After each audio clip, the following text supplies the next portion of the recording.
근데 군알못은 굉장히 주제가 굉장히 많습니다. 지금 여러분 초등학생들 유념해서 들으십시오. 남자 초딩 여러분들 좀 있으면 군대 갑니다. 지금 6학년 6년 있으면 군대 갑니다. 6년 굉장히 짧은 기간이에요. 군대를 준비하셔야 돼요. 마음의 준비만으로 되는 게 아니죠. 집단행위에 대해서 군인은 머리만 2개면 쪽수만 다수면 무조건 집단이 된다는 게 아니라는 말입니다. 언론, 출판, 집회, 결사의 자유가 있습니다. 여러분 안녕하십니까? 오늘은 오랜만에 그 군알못을 하려고 해요. 군알못을 할 겁니다. 제가 요즘에 최근에 결혼에 대해서 얘기를 했잖아요. 결혼, 이혼 이야기를 많이 했잖아요. 저희 어머니께서 어느 날 갑자기 저한테 어젠가 엊그제 책 좀 읽으라고 하시는 거예요. 그래서 저는 지금까지 살면서 엄마한테, 부모님한테 책 좀 읽어라 라는 말을 들어본 적이 없습니다. 왜냐면 제가 알아서 책을 읽었기 때문에. 근데 42살이 돼서 엄마한테 책을 읽으라는 얘기를 듣고 제가 좀 놀랐어요. 그래서 기분이 좀 나빴습니다. 기분이 나빠서 왜 그러냐고 물어봤더니 어머니 말씀이, 어머니 저의 구독자십니다. 저희 유튜버 구독자신데 어머니 말씀이 네가 요즘 책을 안 읽어서 머리에 든 게 없기 때문에 자꾸 결혼 얘기하고 특히 이혼 얘기를 하는 거 아니냐, 그만해라 그러시더라고요. 그래서 좀 충격을 받았습니다. 남들이 보기에는 그렇게 보일 수가 있겠구나. 그래서 당분간 이혼 얘기는 하지 않기로 했습니다. 원래는 그런 일이 없었다면 오늘의 주제도 아마 이혼해도 괜찮아 였을 거예요. 제가 평소에 생각하고 있던 것이거든요. 그러니까 이혼을 해도 왜 괜찮은지, 우리는 왜 이혼을 망설이는지, 그런 거에 대한 거를 말씀드리려고 했는데, 그건 이제 다음 기회로 넘기기로 하고, 여러분들 이혼하지 마시고요. 행복하게, 그러니까 결혼할 때부터 잘 하셔서 행복하게 잘 사시기를 정말 진심으로 저는 바래 마지 않습니다. 자, 오늘은요 군알못을 할 겁니다. 군알못 오랜만에 하는데요, 제가 군알못을 할 게 굉장히 많아요. 왜냐면 제가 14년 동안 군 생활을 하면서, 14년 동안 현역 육군 소령으로 복무하면서 느꼈던 점이 얼마나 많겠습니까? 그리고 다뤘던 사건도 엄청 많죠. 그걸로 제가 책을 써놓은 게 있어요. 엄청. 그러니까는 여기 원고가 있는데 보여드릴게요. 자, 제가 이렇게 A4 용지로 이 정도 되고요. 제 나름대로 제목을 지은 거예요. 생생한 사례로 가득한 군인의 인권, 불편하면 참지마 라는 제목으로 가제로 이제 쭉 목차를 잡은 겁니다. 군인의 탄생, 군인도 권리가 있습니다, 민감한 문제들, 여기에는 뭐 명령 복종도 들어가고요, 직권남용, 집단행위, 모든 것의 원인은 지휘 책임이 있다, 그런 게 있고, 그다음에 여군 성범죄, 그리고 동성애, 그리고 신고를 안 하는 이유, 정말 모르는 거야? 생생한 사건 사례 쭉 나오고요. 그리고 그럼에도 불구하고 사고가 발생했을 때, 사건이 발생했을 때 어떻게 해야 되느냐, 과연 그런 거를 이렇게 다 써놓은 원고가 있습니다. 근데 군알못에 올리지 못해요. 왜? 그러니까 조심스러운 거예요. 왜 조심스럽냐면 이게 이제 사건 사례잖아요. 근데 여러분들이 제일 좋은 건요, 여러분들이 가장 훌륭한 교육은요 사례 위주의 교육입니다. 그러지 않고서는 이 복잡한 군대의 복잡한 행정 절차나 법 규정, 법 체계를 내가 알 수가 없기 때문에 사례를 분명히 들어가야 돼요. 이 케이스에서는, 그러니까 케이스 스터디를 해야 되는 겁니다. 그래서 여기에 굉장히 많은 사례가 있는데, 이게 군대가, 그러니까 구독자분들께서 듣다가, 제가 지난번에 군인권 강의를 나갔었는데 제가 소개해드린 사건이 일어났을 때 그 대대에, 그 부대에 계신 분이시더라고요. 그래서 아시는 거예요. 그래서 그분도 궁금해 하시는 거예요. 이 결과가 어떻게 되는지 모르는데 어떻게 됐냐고 물어보시더라고요. 그러니까 이게 남들이 들으면, 그러니까 이거랑 관련된 누군가가 들으면 알 수 있는 사건이기 때문에 제가 굉장히 이런 공개적인 것에서는 조심스럽게 말씀을 드리는 겁니다. 왜냐면 굉장히 은밀한 사건인 거죠. 그래서 어떤 거를 먼저 말씀을 드릴까, 어떻게 각색을 해서 말씀을 드릴까, 그런 부분을 고민을 해야 되기 때문에 이렇게 자주 올리지 못하고 있어요. 근데 군알못은 주제가 굉장히 많습니다. 군인인 여러분, 또는 지금 여러분 초등학생들, 혹시 구독자분들 중에 초딩들 계시면요, 유념해서 들으십시오. 초딩 여러분들, 남자 초딩 여러분들 좀 있으면 군대 갑니다. 지금 6학년, 6년 있으면 군대 갑니다. 6년 굉장히 짧은 기간이에요. 고등학생들은 당연하고요. 그래서 여러분 군대를 준비하셔야 돼요. 마음의 준비도 해야 되지만 마음의 준비만으로 되는 게 아니죠. 내가 여러 가지 상황에 직면할 수 있어요. 그랬을 때 나한테 어떤 권리가 있는지, 난 어떻게 보호를 받을 수 있는지, 그런 것들에 대해서 알고 가셔야 된다는 겁니다.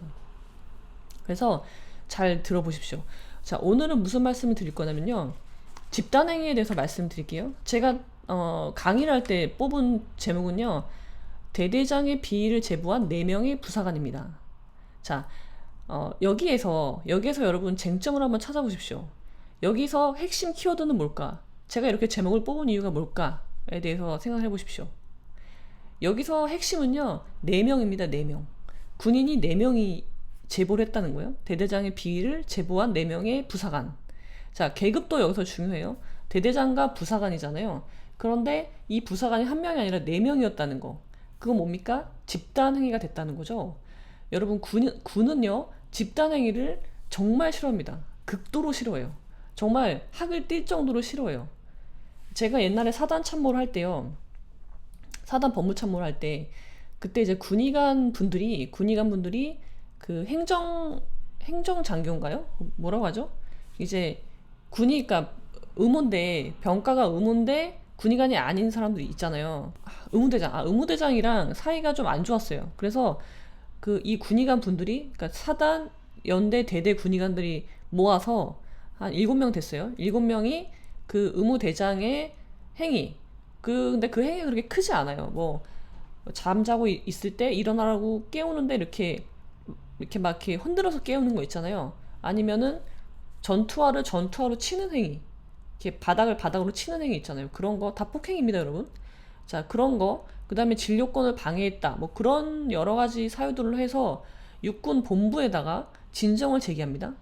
근데 여러분, 여기서 저는 그때 초임 법무참모니까 6번에다가 7명이 군의관 7명이 진정을 제기했으니까 이게 조금 사안이 심각한가 보다, 뭐 그 정도로 생각을 했어요. 근데 이제 6번에서 감찰이 저희 사단에 내려옵니다.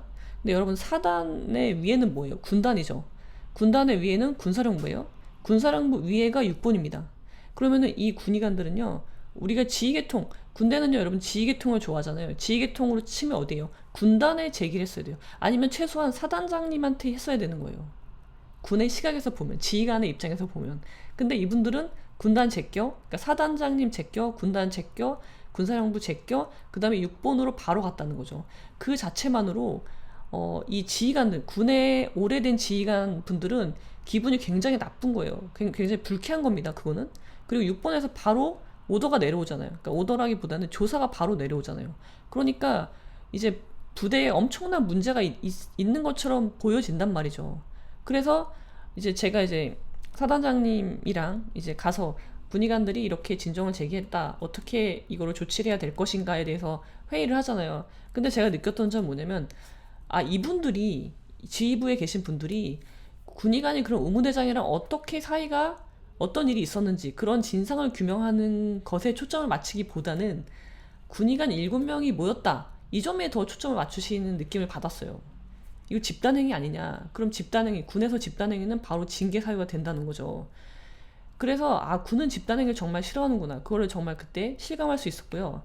그래서 제가 이 사례를 설명을 드리는 거예요. 과연 군인에게 있어서 집단행위란 무엇이냐, 그거에 대한 판례가 있어요. 이게 이제 사건이 됐거든요. 우리가 책에서 집단행위란 무엇이다, 정의 충분히 알 수 있죠. 근데 그건 알겠어. 내가 정의는 여기저기 많이 나와요. 군인주의 기본법 거기도 나오고 집단행위가 뭔지는 알겠는데, 그럼 나의 구체적인 행위가 이게 집단행위가 되냐 안 되느냐는 별개의 문제라는 거죠. 그거에 대해서는 판단 기준이 없어요. 여러분 판단하지 못해요. 근데 그거에 대해서 법원에서 판단한 사례가 있어서 그거를 오늘 설명을 드리겠습니다. 군인인 여러분들이라면 알고 계셔야 돼요. 자, 이 사례는 뭐였냐면요. 자, 대대장이 있어요. 대대장이 있는데 그런 갑질, 우리가 흔히 말하는 갑질 있죠. 근데 그 갑질이 뭐 아주 심각한 갑질이라기보다는 뭐 이런 거예요. 뭐 관용차를 가지고 출퇴근을 하는 거, 그러니까 관용차를 사적으로 이용하는 거죠. 군용차를. 그런 부분이 있고, 뭐 그런 거죠. 뭐 군인들은 관사에 살잖아요. 근데 위아래층에 사는데 대대장이 위층에 살고, 대대장이 아래층에 살고 밑에 부사관이 위층에 사는 거예요. 근데 이제 부사관 가족들이 어렸나 보죠. 이렇게 시끄럽게 구니까 야 조용히 해라고 하는 거.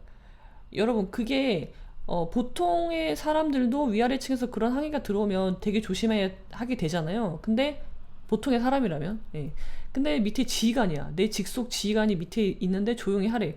그러면은 생활하기 좀 힘들지 않겠어요? 상식적으로 생각해보면. 뭐 그런 문제도 있고, 뭐 휴가를 제한한다, 휴가를 통제한다, 그런 것들, 그런 게 쌓여가지고, 제가 여러분 누누이 말씀드리지만요, 군대에서 생기는 사건 사고는요 다 인간관계가 파괴돼서 생기는 거예요. 만약에 이 대대장하고 이 부사관들하고 사이가 좋았다면, 인간관계가 좋았다면 이거는 전혀 문제될 일이 아닙니다. 예. 그런 일들이 누구나 항상 일어날 수 있는 일이고 용인 가능한 범위 내의 일이라는 거예요. 이게 무슨 징계를 받아야 되고 형사처벌을 받아야 될 정도의 일까지 번지지는 않았을 거예요. 근데 이 두 집단의, 그러니까 대대장과 부사관들 사이가 틀어진 거죠. 그래서 이게 문제가 됩니다. 인간관계가 틀어지면서 이제 이 부사관들이 대대장을 이제 감찰에 진정을 넣죠. 감찰이 아니라 국민신문고에다 먼저 진정을 넣습니다. 근데 이 부사관들도요, 여러분, 부사관이라는 직책은요, 지휘관의 그 평정을 받아야 돼요. 그 평정에 따라서 군 생활을, 뭐 부사관이니까 장기가 될 수도 있고 안 될 수도 있고, 굉장한 직업의 안정이 위협받는 상황이 될 수가 있어요. 그러니까 대대장이란 지휘관은 엄청난 절대 권력을 갖고 있는 사람입니다. 근데 그런 사람의 비위를 적어서 내가 조사해달라고 국민신문고에 진정을 넣는다? 그거는 굉장한 용기가 필요한 행동이에요. 자, 근데 여기서 처음에 문제가 됐던 부사관은 2명이었는데, 이 두 분이 다른 부사관들한테도 물어보죠. 야, 혹시 대대장님이 혹시 잘못했던 거 있으면 다 적어보자. 우리 같이 진정을 넣자가 된 거죠. 그래서 진정을 넣게 됩니다. 국민신문고에 넣어요. 한 몇 분이 같이 넣어요. 그러니까 주동했다고 나오는 분이 2분이고 나머지 분들 같이 해서 진정을 제기하죠. 근데 막상 나와서 보니까, 보통 감찰이 나오잖아요. 감찰이 나와서 보니까 이게 이렇게 심각한 비위가 아닌 거예요. 뭐 그 정도는 처벌할 만한 수준은 아니다. 그래서 징계, 그러니까 경고 조치라고 떠납니다. 부대를 떠나요. 자, 그러면 이제 어떻게 돼요? 누가 남아요? 대대장이 남고, 그리고 부사관들이 그대로 남아있죠. 같이 일해야 돼요. 어디 가는 거 아니에요. 같이 일을 해야 되는데 나를 찌른 부하들 용납이 되겠습니까, 여러분? 여러분들이 지휘관이시라면 내가 어떤 큰 잘못을 저지른 것도 아닌데 나의 사소한 잘못을 찌른 나의 부하들과 같이 일을 할 수 있겠어요? 그리고 이 부하들도 마찬가지예요. 내가 찌른 지휘관, 저 사람이 근데 경고만으로 끝났어. 근데 저 사람이 나의 평정권을 갖고 있어. 그럼 나는 되게 불안한 지휘가 되잖아요. 그런 관계가 돼버린다는 겁니다. 이 대대장이 그래서 괘씸하잖아요. 그래서 이 부사관의 비위를 이제 반대로 이제 역공에 들어갑니다. 그래서 쭉 보니까 이제 주로 했던 거는 집단행위 했다는 거예요. 집단행위 했고, 상관을 음해했다, 집단행위 했다. 그리고 이게 보니까 이분들이 그런 걸 받은 게 있었던 거예요. 받은 게 나왔어요. 예를 들어서 어떤 분은 젖병 소독기 그런 걸 받았고, 뭐 10만 원 정도 상당이라고 해요. 그다음에 어떤 분은 뭐 점퍼를 받았다고 나와요. 손목시계를 받았고, 누구는 바람막이를 받았어요. 그거 막 20만 원, 30만 원 정도 되는 가격이라고 하더라고요. 자, 그런 걸 받았죠. 그건 명백한 이제 죄가 발견이 된 거죠. 아무튼 그런 걸 엮어가지고 징계를 합니다. 근데 여러분, 여기서 이제 징계가 이제 공정하게 이루어졌다고 보기 어려운 징계가 나오는 거죠. 이제 부사관 2사람이 문제가 됐는데, 한 사람은 파면, 한 사람은 강등이 나옵니다. 이건 좀 심하잖아요. 쫓겨나는 거잖아요. 그래서 이분들이 항고를 하죠. 항고라는 제도가 있으니까 항고를 해요. 육군본부에 항고를 하는데 그러니까 떨어져요. 감경이 되는데 뭘로 감경이 되냐면, 한 명은 강등, 한 명은 정직으로 떨어집니다. 이게 여러분 신문 기사에 난 겁니다. 뉴스에 난 거예요. 그래서 제가 말씀을 드리는 겁니다. 사면이었던 분은 강등이 됐고, 강등이었던 분은 정직 3월로 내려갑니다. 그렇지만 여전히 중징계예요. 여러분, 중징계는 어떻게 돼요? 중징계는 그 다음 절차가 뭐예요? 현역복무 부적합입니다. 아마 현역복무 부적합으로 전역될 가능성이 굉장히 높죠. 이렇게 되면은. 그리고 군에서는 집단행위를 굉장히 싫어해요. 근데 징계 벌목도 집단행위 금지 의무 위반인 거죠. 그러니까 군에서 굉장히 싫어하는 행위를 했죠. 게다가 지휘관을 공격했죠. 그런 것들이 좋지 않게 평가가 된다는 거죠. 될 수 있다는 거죠. 자, 그래서 이분들이 뭘 해야 됩니까? 그 다음은 여러분 생각해보세요. 자, 내가 징계 받았어. 근데 항고했어. 근데 구제가 안 됐어. 그 다음 절차는 뭐예요? 그 다음 절차는 징계, 처분, 취소, 소송이라는 행정소송을 하셔야 됩니다.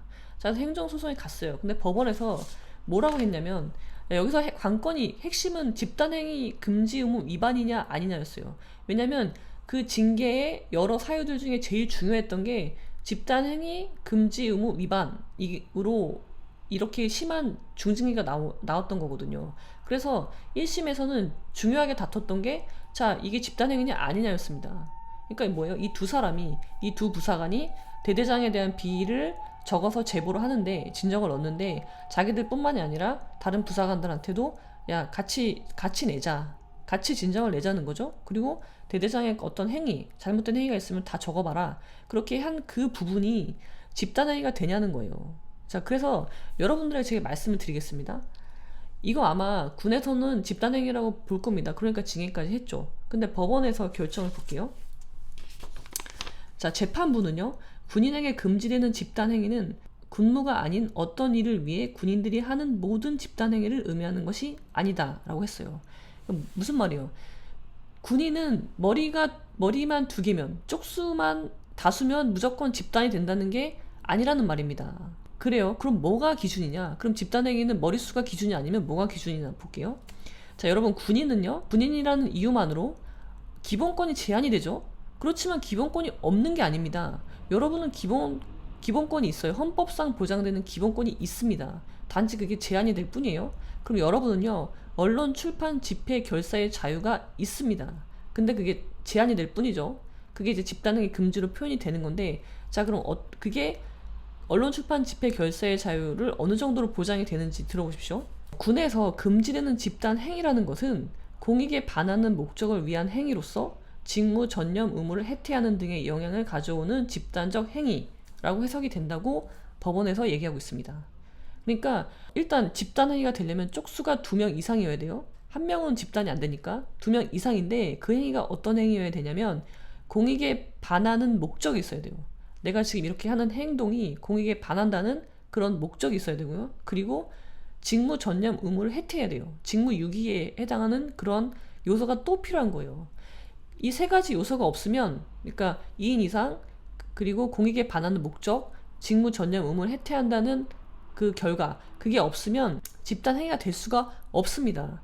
그래서 여기에서 구체적으로 법원에서 어떻게 판단을 했냐면, 자, 두 사람이 공모해서 다른 간부에게 대대장의 비행위를 감찰에 제보할 것을 제의하거나 부하에게 지시해서 대대장에 대한 자료를 수집하고 보고를 받아서 국민권익위원회에 민원을 제기하는 행위는 군인복무기본법에서 열거하고 있는 집단행위에 명시적으로 부합하지 않는다라고 했습니다. 어때요, 여러분?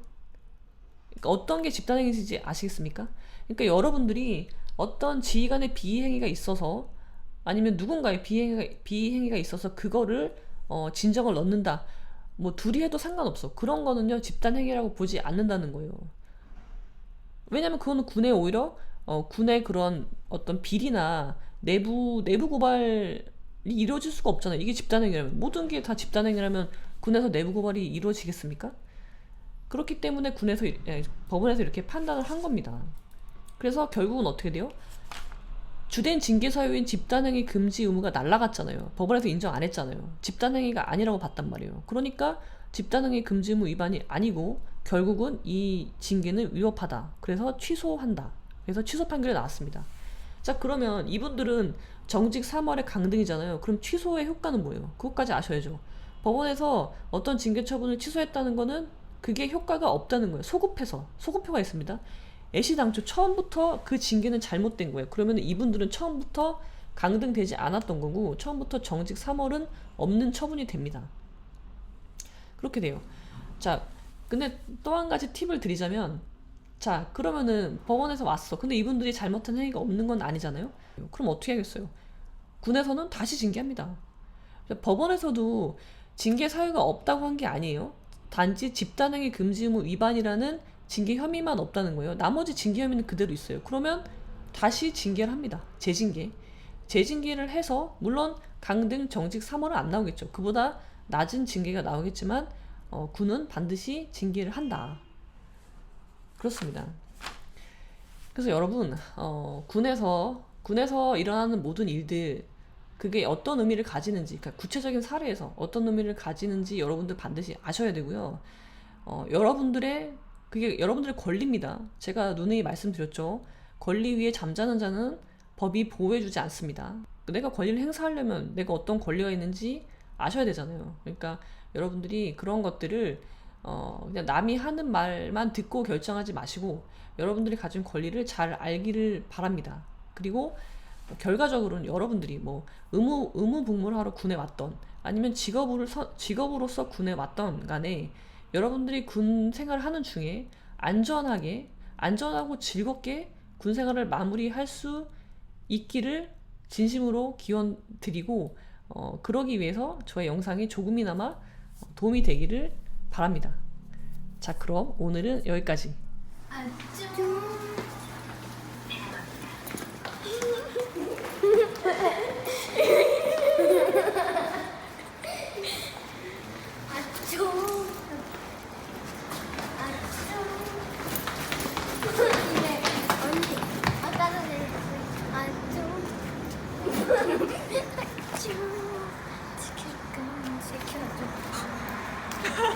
진짜 미치겠네. 지킬 거는 지켜줘.